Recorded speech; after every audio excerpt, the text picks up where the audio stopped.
Hey, what's up guys? It's Brando from Brando Sports World here, and today we are doing team number 39 of my top 50 college football teams of the 2023 football season.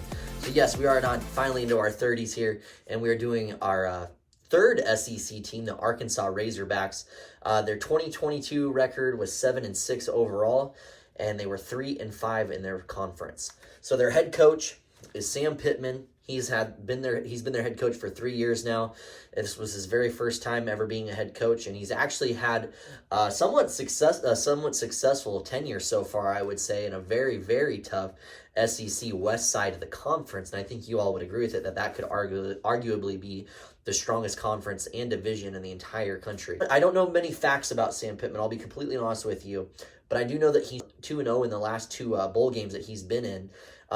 He has the Razorbacks finding success early in a very stacked SEC West Conference, like I was saying earlier.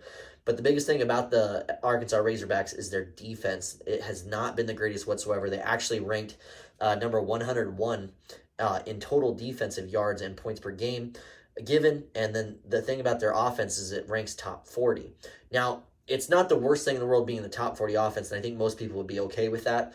But just the simple fact that their defense is number 101 out of 100, and I think it's like 19 teams or something like that, says a lot about what they're doing. And I just think that if the overall point spread's got to be like 32, 33 for the offense, and the points given are probably about 30, 31. That's way too close, and you want to kind of spread that ratio out overall.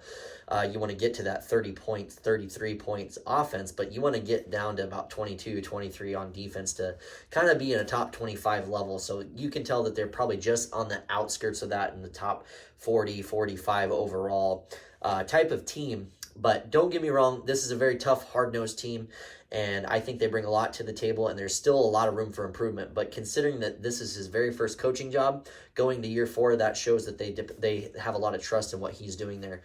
And going 7-6 in the SEC conference is not a bad thing. Obviously, you want to make it to a higher level bowl game. You want to surprise some teams, but you got to start somewhere. And so it starts with that defense, and just keep working on it and see what you're going to produce moving forward.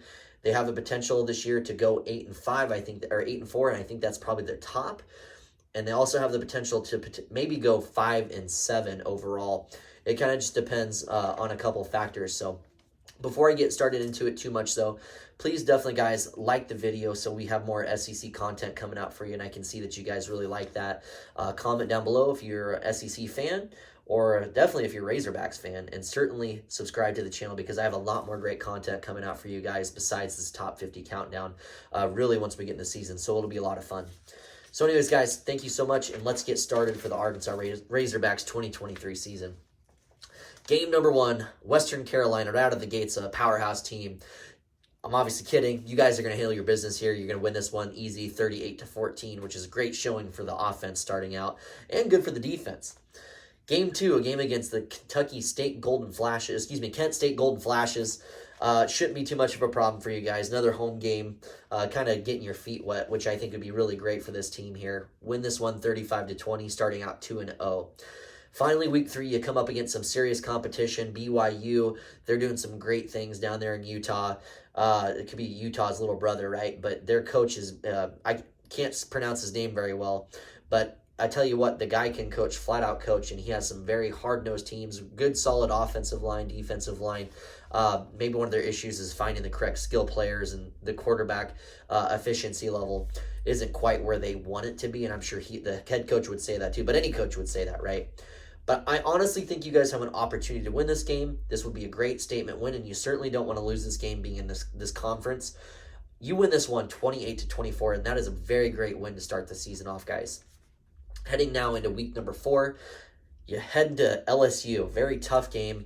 Away on the road here. It's going to be tough to win this one, to be completely honest with you. Expectations are very high at LSU, as they should be. I'm sure you guys would argue that you have high expectations too. And I think Sam Pittman does show out quite well in this game. I think the offense can score him up to, I wrote down 27. but the defense still isn't quite there yet. And LSU has so much talent, guys, so much depth, and they're just going to wear you down. And I think they do. They win this game 38-27 with you guys losing on the losing side of that. Excuse me. Heading into Week 5. A game against Texas A&M. Expectations, of course, were supposed to be high, you would assume, with the guy that had the biggest contract in the NCAA with Jimbo Fisher. The Texas A&M Aggies have not been the same team when they originally had started and joined the SEC. They were a threat for quite some time. They're always competing and contending for that SEC West title. As in recent memory, they have not lived up to par, have not lived up to snuff, and that falls back on Jimbo Fisher. And I think that contract was ridiculous to extend it that many years. And you almost have no choice but to see how this season goes for him. I don't know if I'll be making a Texas A&M video, so I will add that I think if he does bad this year, he's absolutely on the hot seat now, especially with the type of money that they're paying him. He has the talent on the team to do it. It's almost like the coaching and development is not being there how it was, especially when he was the Florida State head coach. And you've seen how good he did there, won a championship. I just that kind of should upset if you're an A&M fan, excuse me. Little tangent there, so I apologize, but I think you guys easily win this one 30-24. Maybe they kick a late field goal to make it look a little bit closer, but I just don't think this A&M team is running on all cylinders. They have the horses to go, but these horses are not leaving the stable. Heading into Week 6, an away game at Ole Miss. Lane Kiffin has been doing quite well there. The end of the season didn't quite go so well for him, though. This is not going to be the same exact team as he had last year, but you'll see remnants of that. I don't know if they'll have as much success, but I think this is still a very tough team, and it's going to be tough to beat them. This is an away game. I just don't know if your offense is going to be able to hang with their offense. This is going to be a game where they show out, and you lose this one, unfortunately, as well, 35-24. Now, hang with me here. The next week is not going to do any favors. Another away game, and this time it's in Tuscaloosa against the Alabama Crimson Tide. Arguably the best team in college football. Georgia would have a way with their words with that one against me, and I would understand that. But Alabama is going to bring it every single week. They show up, they show out, and they have the horses to run.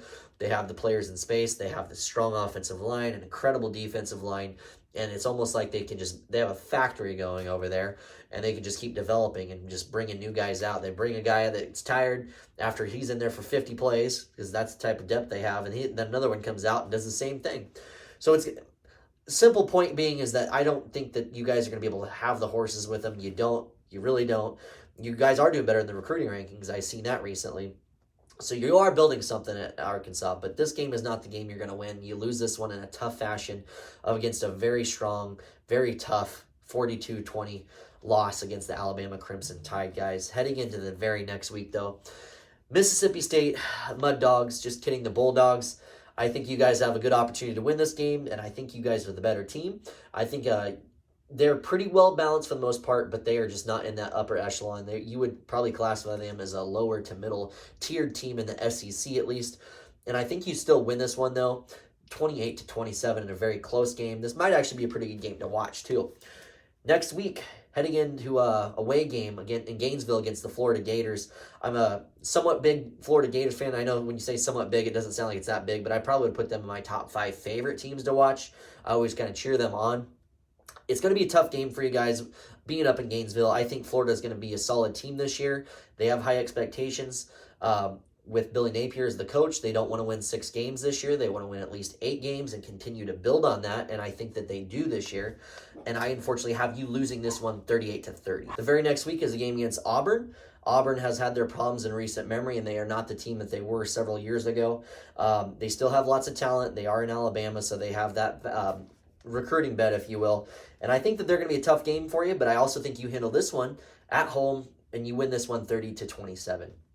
Very next week, the annual easy game for the SEC teams, Florida International. They don't have a chance winning this game against you guys, and I actually have you winning this one 38-10. I don't think we need to say much about that one. The last game of the season, though, is a game against the Missouri Tigers. is Coach Drinkwitz still the coach there? I mean, I don't know for sure, but I just know that you guys are the better team, and I think you guys handle your business against them. It might be a close team, or excuse me, a close game, but I just don't see them beating you guys. I think you are the better team. I think your offense is a little bit better than some of the games that I did watch in Missouri. I watched 2 or 3 of them last year. There was nothing special about them whatsoever, and I think you guys handle your business and win this one 30-24. So with that being said, if you're still following me, guys, I have you win an 8-4. An 8-4 season is quite well, especially out of the SEC West, being your side of the division. That would probably get you about 3rd or 4th in that side of the division, and I think that's saying something that you guys are a solid team. So with that being said, guys, thank you so much for tuning in. I really sincerely appreciate it. Please like, comment, and subscribe, and please tune in to more of the videos that we have coming out. We have a lot more content coming, and I will just see you guys on the very next video.